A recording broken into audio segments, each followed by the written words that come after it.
I came to laugh at you.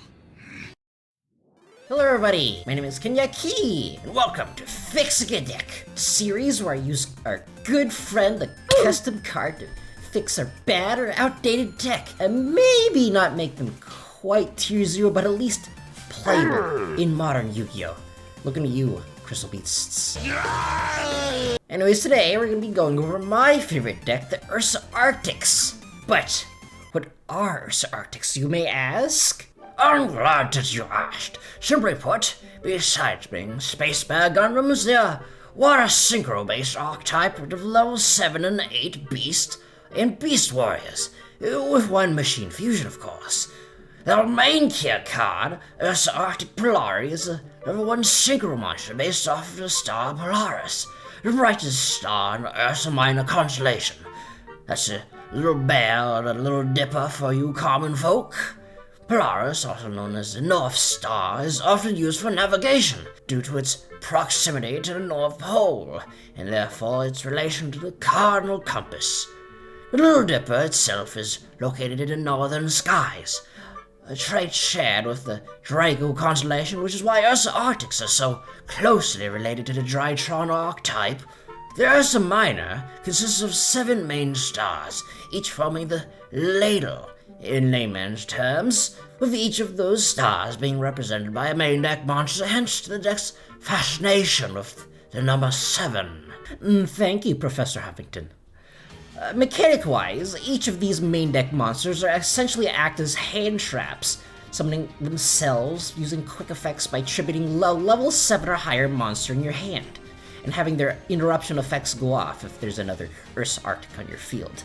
These effects include flipping a monster face down to banishing a monster from your opponent's graveyard. Additionally, it uses a mechanic similar to the Dark Synchro summons from the anime, where instead of adding levels, it subtracts them. In the actual card game, however, it got simplified to just sending to the graveyard any tuner and non-tuner with a levels difference of 1 for Polari, and a level difference of 7 for Centurion and Grand Chariot. Sounds pretty cool, right? Wrong! Well, the main problem is that it's ridiculously resource heavy, needing 1 tribute for each monster summon, with their hand trap effects only going off if there's already a Space Bear Gundam on the board, with their synchros needing a similar requirement to summon. It's essentially 4 cards for 1 effect or synchro. Whew. That's even if you manage to draw them in your opener. There's searchers in the deck, but they all require 1 tribute or 1 discard, so if your opponent has even a single negate Ash Blossom, that's basically game right there.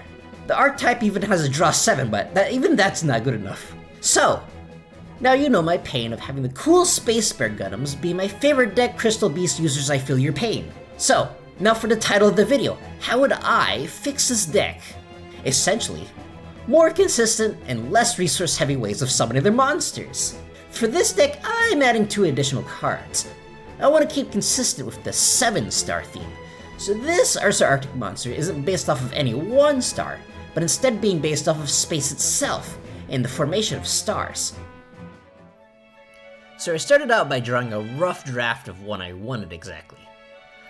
I am not an illustrator, unfortunately, I'm just a storyboard artist, but I did try my best, and I think that's what counts. Probably. Maybe. So I wanted this card based off of Ursarctic Polari itself. This is kind of the lore of stars being born. What you can see is little sleeping animation. I also really liked drawing this, because I suck at drawing machines in hard shapes, anything that's not organic.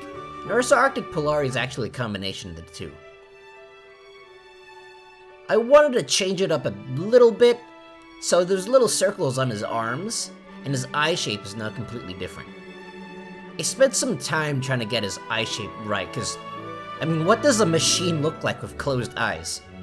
Eventually I just settled for this V LED shape. One thing that I really like doing is I make all of my line work in vector. That way I can adjust them really easily. As I'm coloring it in here, you notice that I'm doing everything in a solid color. I'll be shading it later.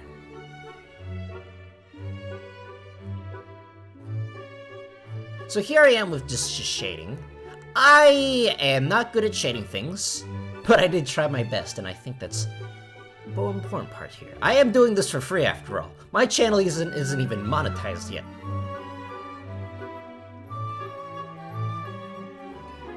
I'm experimenting with a bunch of different colors. You can see I used this yellowish color to do the shine. I kind of have a vision in my head for space and glowing space. I wanted to make it kind of similar to the Melfi backgrounds of the Melfi archetype. Haven't totally locked it in yet though.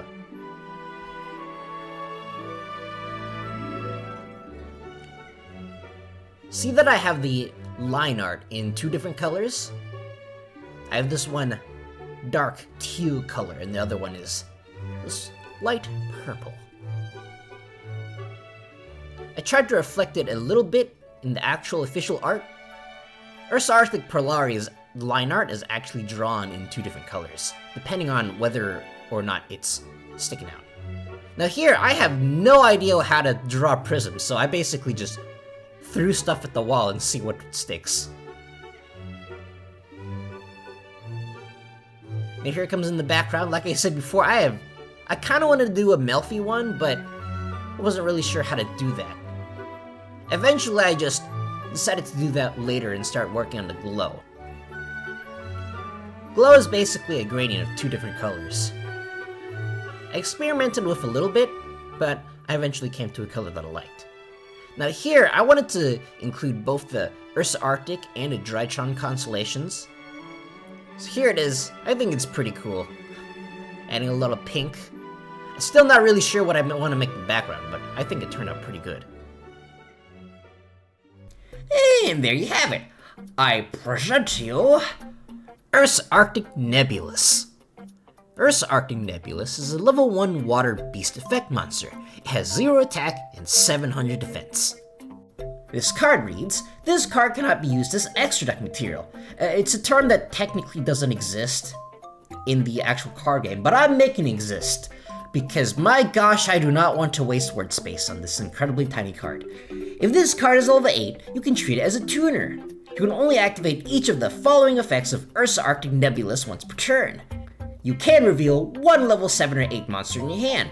Special summon this card from your hand, and if you do, this card's level becomes the level that was not revealed. Essentially, reveal a level 8 monster in your hand, this card becomes a level 7, and vice versa. You can ship with this card you control. Special summon one Ursarctic Polari from your extra deck. During the main phase, if you control Ursarctic Polari quick effect, you can banish this card from your graveyard, send 2 monsters you control with a level difference of 7 to the graveyard, 1 level 8 or higher tuner, and 1 non-tuner synchro monster. Special summon 1 Ursarctic synchro monster from your graveyard or extra deck. The main point of this card is to act as a pseudo level 8 tuner, or level 7 non-tuner, with the ability to special summon itself if you have any level 8 or 7, not just Ursarctics, same with the other Ursarctic monsters.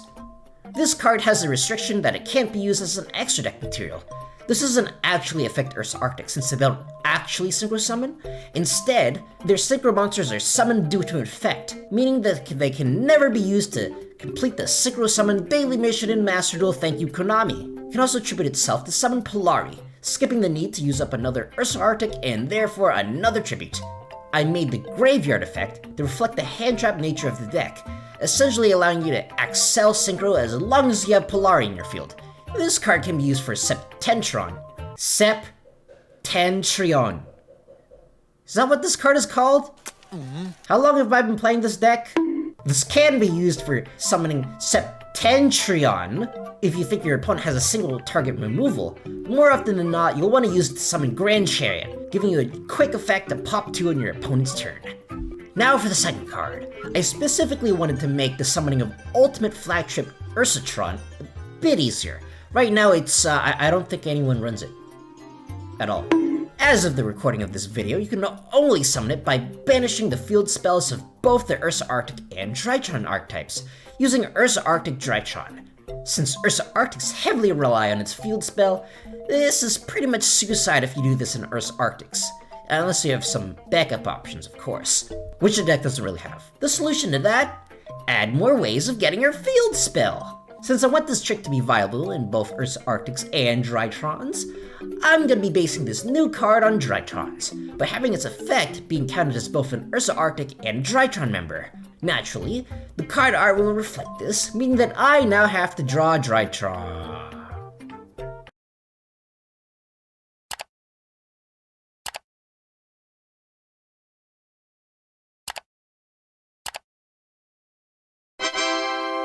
Drawing Space Dragon Machine things is hard. Presenting Drytron Twin Eta Draconis, named after Eta Draconis, a binary star in the constellation of Draco. Unlike normal stars, binary stars are a system of two stars orbiting around each other. In this case, Eta Draconis A and Eta Draconis B. Thank you, Professor Huffington. Drytron Twin Eta Draconis, try saying that 5 times fast, is a light level 1 attribute monster with the standard attack of Drytrons, 2000 attack, 0 defense, being a machine effect monster. Its effect reads, this card is always treated as both a Drytron and Ursarctic card, cannot be normal summoned or set, must be special summoned with the effect of a Drytron card. You can reveal one Ursarctic card in your hand, change this card's level to 7 until the end of the turn. If this card is attributed or used as an Xyz material, you can activate one Ursarctic or Drytron field spell from your graveyard or deck. And if you do, you can set one Ursarctic Drytron directly from your deck. Gameplay-wise, this card counts as both archetypes, hence the double star that I based it on. You may have noticed that this card can actually special summon itself. This is so you can't randomly summon a level 7 in any old ritual deck other than Drytrons. It might be a little bit overkill considering that you need Ursarctics to activate the level modulation, but you can never be too careful in modern Yu-Gi-Oh! Okay. It's designed so that it still requires a Drytron to be summoned, but it can still be tributed by Ursarctics. Its main purpose is to get your field spell and Ursarctic Drytron itself, but as a trade-off, it can't summon itself like other Drytrons. No, we have to limit the Drytrons somehow. They've had a tool good for too long. Actually, not really, no one plays Drytrons anymore. I've made its search effect specifically bypass Ass Blossom since Ursarctics are frail enough as it is. While this does buff Drytrons, it'll help Ursarctics more, since Drytrons typically don't run their field spell and yeah, no one's playing Drytrons anyways. And there you have it. With these two new cards adding much needed consistency and easier summoning, Ursarctics should be more viable or at least not a punching bag. All you need to do is simply draw them in your opening hand forehead. Konami, please add a mulligan system in your best of 1 game. Literally every other game has it except you. But how would you buff Ursarctics? Which deck would you like me to buff next? All this can be found in the comments below, but until then, I've been Kenyaki, you've been beautiful, and I'll see you next time. Goodbye! Shut up and take my money! Okay.